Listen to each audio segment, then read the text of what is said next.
Our goal is actually to make improvements to search that just answer the user's information need, get them to their answer faster and faster, so that there's almost a seamless connection between their thoughts and their information needs and the search results that they find.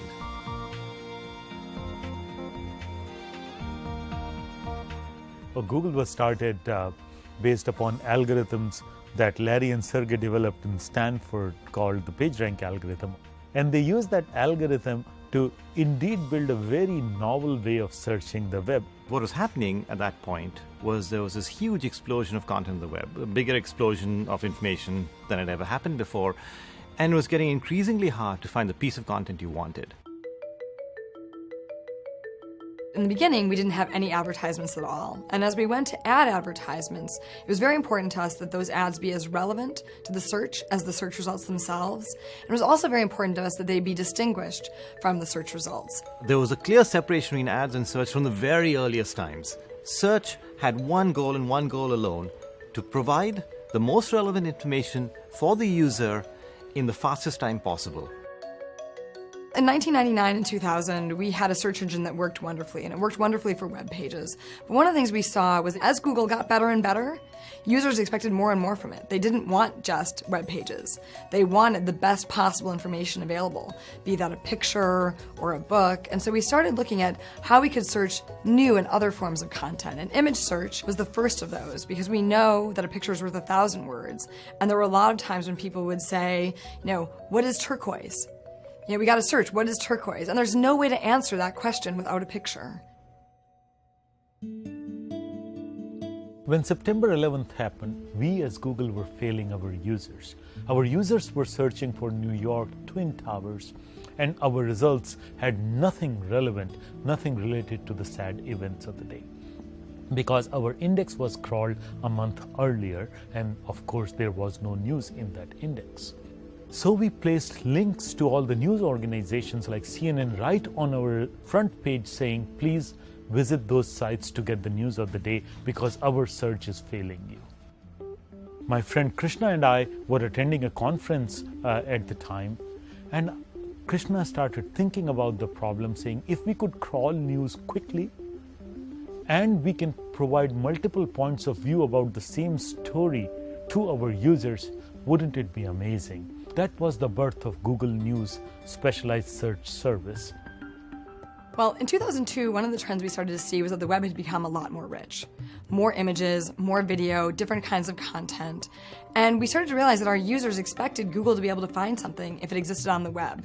They didn't care if it was text or a web page or news. They wanted it all in one place. And so we came up with this notion of universal search. The idea that you could just go to Google and no matter what type of content it was, we could find it.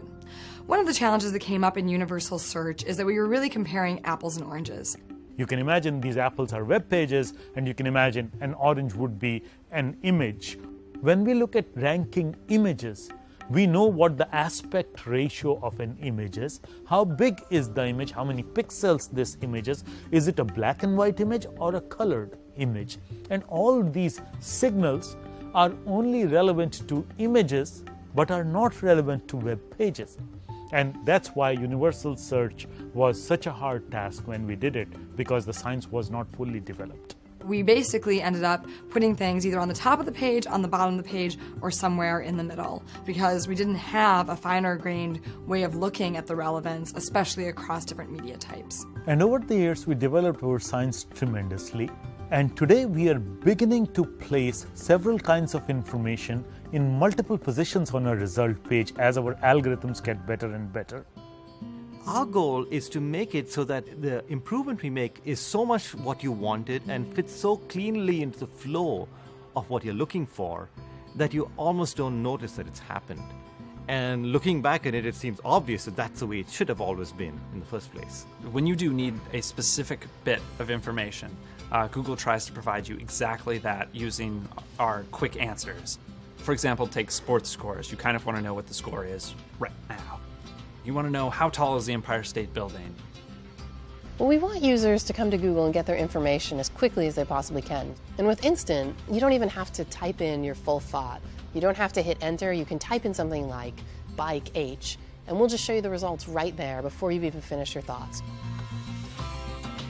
We are pushing the boundaries of how you actually fundamentally interact with the search engine itself. With search by image, you can actually use that image as an input for the search. The truth is that our users need much more complex answers. My dream has always been to build the Star Trek computer, and in my ideal world, I would be able to walk up to a computer and say, hey, what is the best time for me to sow seeds in India, given that monsoon was early this year? And once we can answer that question, which we don't today, people will be looking for answers to even more complex questions. These are all genuine information needs, genuine questions that if we, Google, can answer, our users would become more knowledgeable and they would be more satisfied in their quest for knowledge.